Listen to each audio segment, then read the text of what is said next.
தீபிகா வணக்கம். ஈரான் மீதான அமெரிக்கா மற்றும் இஸ்ரேல் நாட்டின் கூட்டு தாக்குதல் 14வது நாளாக தொடர்ந்து வருகிறது. ஒருபோதும் சமரசம் இல்லாமல் போர் மிக தீவிரமாக நடைபெற்று வருகிறது. இதில் மிக முக்கியமாக ஆயுத இராணுவ பலங்களை தாண்டி பொருளாதார ரீதியாக மிகப்பெரிய தாக்கத்தை ஏற்படுத்தக்கூடிய வகையிலான போராக இந்த போர் சென்று கொண்டிருப்பதில் மாற்று கருத்து இல்லை. அந்த வகையில் மிகப்பெரிய அளவிலான பொருளாதார தாக்கம் உலக அளவில் ஏற்பட தொடங்கி இருக்கிறது. இதில் மிக முக்கிய பங்கு வகிப்பது ஹோர்முஸ் ஜலசந்தி தான். இந்த வழியாக பயணிக்கக்கூடிய எந்த ஒரு எண்ணெய் கப்பல்கள் மீதும் ஈரான் அதிரடியாக தாக்குதல் நடத்தும் என்று ஏற்கனவே ஈரானிய புரட்சிகர பாதுகாப்பு படை எச்சரிக்கை விடுத்திருந்தார்கள். ஆனால் அதையும் மீறி அமெரிக்கா அதற்கு பதில் கொடுத்தார்கள். அமெரிக்க அதிபர் டொனால்ட் ட்ரம்ப் இதை பற்றி பேசும்போது ஹோர்முஸ் ஜலசந்தி வழியாக செல்லக்கூடிய கப்பல்களுக்கு அமெரிக்கா பாதுகாப்பு வழங்கும் என்று தெரிவித்திருந்தார். இந்த நிலையில்தான் அதையும் பொருட்படுத்தாமல் ஈரான் தன்னுடைய நடவடிக்கை தீவிரப்படுத்தினார்கள். ஹோர்முஸ் ஜலசந்தி வழியாக செல்லக்கூடிய எண்ணெய் கப்பல்களை தாக்கும் பொருட்டு அங்கு கடல் கண்ணி வெடிகளை வைக்கக்கூடிய பணியை ஈரான் மேற்கொண்டது. 16 கடல் கண்ணி வெடிகளை வைத்தார்கள். அப்போது அந்த கடல் கண்ணி வெடிகளை வைக்கப்பட்ட கப்பல்கள் அழிக்கப்பட்டதாக அமெரிக்கா தெரிவித்து அதற்கான வீடியோ வெளியிட்டார்கள். இருந்தாலும் கூட ஈரானுடைய நடவடிக்கை என்பது மிக தீவிரமாக நடைபெற்று வருவதை பார்க்கின்றோம். இந்நிலையில்தான் அமெரிக்கா எப்போது ஜலசந்தி வழியாக ஹோர்முஸ் ஜலசந்தி வழியாக செல்லக்கூடிய கப்பல்களுக்கு அமெரிக்கா பாதுகாப்பு கொடுக்கும் என்று எப்போது சொன்னார்களோ அதற்கு பிறகும் கூட அந்த வழியாக செல்லக்கூடிய கப்பல்கள் மீது ஈரான் தாக்குதல் நடத்தி வருகிறது. அப்படி என்றால் ஹோர்முஸ் ஜலசந்தி ஈரானுடைய ஆதிக்கமே அதிகமாக இருப்பதுதான் இதன் மூலமாக கண்கூடாக நமக்கு தெரிகின்றது. என்றால் ஏற்கனவே 3 கப்பல்கள் மீது ஈரான் தாக்குதல் நடத்துகிறது. அந்த தாக்குதல் மிகப்பெரிய அளவிலான பாதிப்பை ஏற்படுத்தியது. ஹோர்முஸ் ஜலசந்தி வழியாக 3 சரக்கு கப்பல்கள் மீது ஈரான் தாக்குதல் நடத்தியது. அமெரிக்கா பாதுகாப்பு கொடுக்கும் என்று சொன்ன பிறகுதான் ஈரான் இந்த தாக்குதல் நடத்தியதும் குறிப்பிட வேண்டிய ஒன்றாக இருக்கிறது. தாய்லாந்து, பிரிட்டிஷ் மற்றும் ஜப்பான் ஆகிய நாடுகளின் சரக்கு கப்பல்கள் மீது அடுத்தடுத்த சில மணி நேரங்களில் ஈரான் மிகப்பெரிய தாக்குதல் நடத்தியது. அதற்கு பிறகும் கூட நேற்றைய தினத்திலும் கூட அமெரிக்காவுக்கு சொந்தமான, அதாவது அமெரிக்கா மற்ற நாடுகளுக்கான எண்ணெய் கப்பல்களுக்கு பாதுகாப்பு கொடுக்கும் என்று சொன்ன அமெரிக்காவுடைய கப்பலை ஈரான் தாக்கியது மிக முக்கியத்துவம் வாய்ந்த ஒன்றாக பார்க்கப்படுகிறது. தன்னுடைய சொந்த நாட்டு கப்பலுக்கே அமெரிக்கா பாதுகாப்பு கொடுக்க முடியாத நிலைதான் இருக்கின்றதா என்ற கேள்வி எழுப்பியது.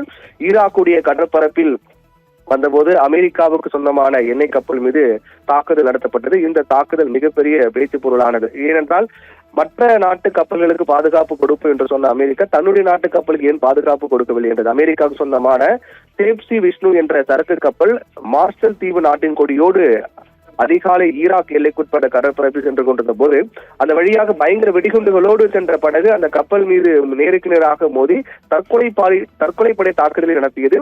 இது படகில் இருக்கக்கூடிய வெடிகுண்டுகளால் வெடித்து செதறி கப்பல் மீது தீப்பிடித்தது. இந்த சம்பவத்தில் அந்த கப்பலில் இருந்த ஒரு உயிரிழந்தார். 27 பேர் மீட்கப்பட்டு மருத்துவமனையில் அனுமதிக்கப்பட்டார்கள்.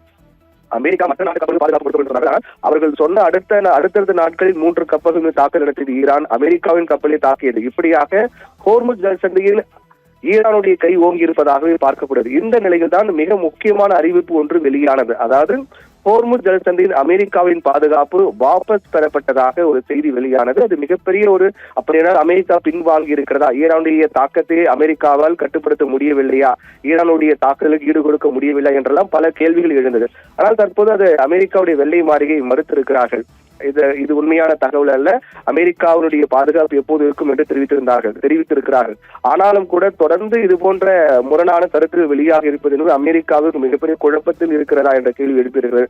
என்றால் ஹோர்முஸ் நீரிணையில் அமெரிக்க பாதுகாப்பை வாபஸ் பெற்றதாக வெளியான தகவலை வெள்ளை மாளிகை மறுத்திருந்தாலும் கூட அமெரிக்காவுடைய எரிசக்தி அமைச்சர் கிறிஸ் ரைட் அமெரிக்க கப்பல்கள் எண்ணெய் கப்பல்களுக்கு பாதுகாப்பு அளித்ததாக தெரிவித்த கருத்தை நீக்கிறார்.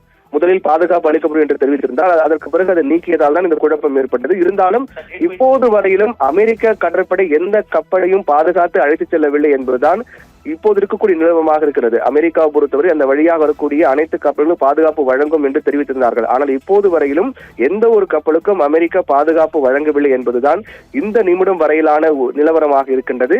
இதுக்கு அடுத்தடுத்த கட்டங்களிலும் கூட அமெரிக்காவுடைய முடிவு என்னவாக இருக்கும்? ஏனென்றால் ஈரானை பொறுத்தவரையில் ஹோர்முஸ் ஜலசந்தியில் மிகப்பெரிய ஆதிக்கம் செலுத்துகிறார்கள். அவருடைய ஆதிக்கத்துக்கு அமெரிக்கா ஈடு கொடுக்க முடியுமா? கடல் கண்ணி வெடிகளை தகர்த்தாலும் கூட அதை தொடர்ந்து ஹோர்முஸ் ஜலசந்தியை அமெரிக்கா கட்டுப்படுத்த முடியுமா என்ற பல கேள்வி எழுப்பியிருக்கிறது. இந்த நிமிடம் வரை பொருளாதார தாக்கத்தை நோக்கியதாக இந்த போர் சென்று கொண்டிருக்கும் சூழ்நிலையில் மிக தீவிரமாக ஈரான் இதில் பின்வாங்க போவதில்லை என்று உறுதியாக தெரிவித்திருக்கிறார்கள். என்றாலும் ஈரானுடைய உச்சபட்ச தலைவராக தேர்வாகி இருக்கக்கூடிய அயதுல்லா முஸ்தபா கமேனி பொறுத்தவரையில் முதல் முறையாக ஒரு அதிரடியான அறிவிப்பு ஒன்றை வெளியிட்டிருக்கிறார்.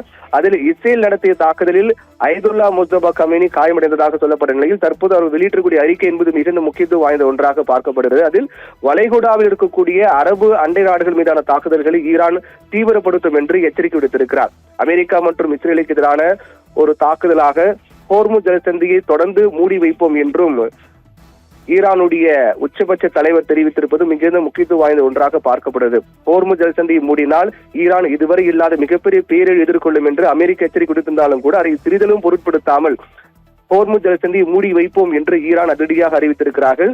அமெரிக்கா இஸ்ரேல் தாக்குதலில் ஒரே நேரத்தில் 165 பள்ளி மாணவிகளை இழந்தோம் என்றும் இந்த தாக்குதல் உட்பட எங்களை தாக்கியவர்களுக்கு நாங்கள் மிகப்பெரிய அளவில் பதிலடி கொடுப்போம் என்றும் எங்கள் நாட்டின் மீதான தாக்குதலுக்கு நாங்கள் பழிவாங்கும் என்று ஈரானுடைய புதிய தலைவர் முஸ்தபா கமேனி தெரிவித்திருக்கிறார். முதல் அறிக்கையாக மிகப்பெரிய ஒரு மிரட்டலை அவர் விடுத்திருப்பதும் மிகுந்த முக்கியத்துவம் வாய்ந்த ஒன்றாக பார்க்கப்படுகிறது. ஏற்கனவே ஈரானுடைய அதிபர் 3 நிபந்தனை விதித்தார். இந்த போரை முடிவு கொண்டு வர வேண்டும் என்றால் 3 நிபந்தனை விதித்தார். ஆனால் போரை முடிவுக்கு கொண்டு வருவது எங்கள் கையில் தான் இருக்கிறது என்று ஈரான் உறுதியாக இருக்கிறார்கள். ஈரான் அதிபர் போர் முடிவுக்கான ஆலோசனை மேற்கொண்டாலும் கூட மறுபுறம் ஈரானுடைய புதிய உச்சபட்ச தலைவராக தேர்வாகிய அயதுல்லா முஸ்தபா கமேனி பொறுத்தவரையில் அதிரடியாக எச்சரிக்கை மிரட்டல் விடுத்து வருவதும் இந்த போரின் தீவிரத்தன்மை என்பது மிக அதிகமாக இருக்கிறது என்பதையே காண்பிக்கின்றது. தீபிகா, கூடுதல் தகவல்களை வழங்கியமைக்கு நன்றி பிரவீன்குமார்.